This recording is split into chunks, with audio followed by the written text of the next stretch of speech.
The Gospel according to Matthew. Chapter 11. And it came to pass, when Jesus had made an end of commanding his 12 disciples, he departed there to teach and to preach in their cities. Now when John had heard in the prison the works of Christ, he sent 2 of his disciples, and said to him, Are you he that should come, or do we look for another? Jesus answered and said to them, Go and show John again those things which you do hear and see.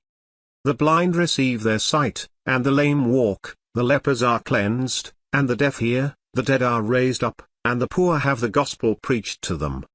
And blessed is he, whosoever shall not be offended in me. And as they departed, Jesus began to say to the multitudes concerning John, What went you out into the wilderness to see? A reed shaken with the wind? But what went you out for to see? A man clothed in soft raiment? Behold, they that wear soft clothing are in kings' houses. But what went you out for to see? A prophet? Yes, I say to you, and more than a prophet. For this is he, of whom it is written, Behold, I send my messenger before your face, which shall prepare your way before you. Verily I say to you, among them that are born of women there has not risen a greater than John the Baptist, notwithstanding he that is least in the kingdom of heaven is greater than he. And from the days of John the Baptist until now the kingdom of heaven suffers violence, and the violent take it by force. For all the prophets and the law prophesied until John.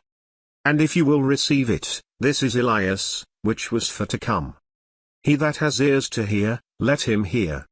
But whereunto shall I liken this generation? It is like to children sitting in the markets, and calling to their fellows, and saying, We have piped to you, and you have not danced, we have mourned to you, and you have not lamented.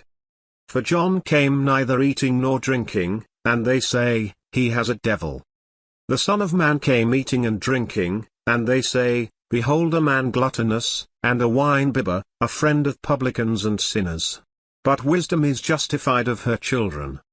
Then began he to upbraid the cities wherein most of his mighty works were done, because they repented not. Woe to you, Chorazin! Woe to you, Bethsaida! For if the mighty works, which were done in you, had been done in Tyre and Sidon, they would have repented long ago in sackcloth and ashes. But I say to you, it shall be more tolerable for Tyre and Sidon at the day of judgment, than for you. And you, Capernaum, which are exalted to heaven, shall be brought down to hell, for if the mighty works, which have been done in you, had been done in Sodom, it would have remained until this day. But I say to you, that it shall be more tolerable for the land of Sodom in the day of judgment, than for you. At that time Jesus answered and said, I thank you, O Father, Lord of heaven and earth, because you have hid these things from the wise and prudent, and have revealed them to babes. Even so, Father, for so it seemed good in your sight. All things are delivered to me of my Father, and no man knows the Son, but the Father, neither knows any man the Father, save the Son, and he to whomsoever the Son will reveal him. Come to me, all you that labor and are heavy laden, and I will give you rest. Take my yoke on you, and learn of me, for I am meek and lowly in heart, and you shall find rest to your souls. For my yoke is easy, and my burden is light.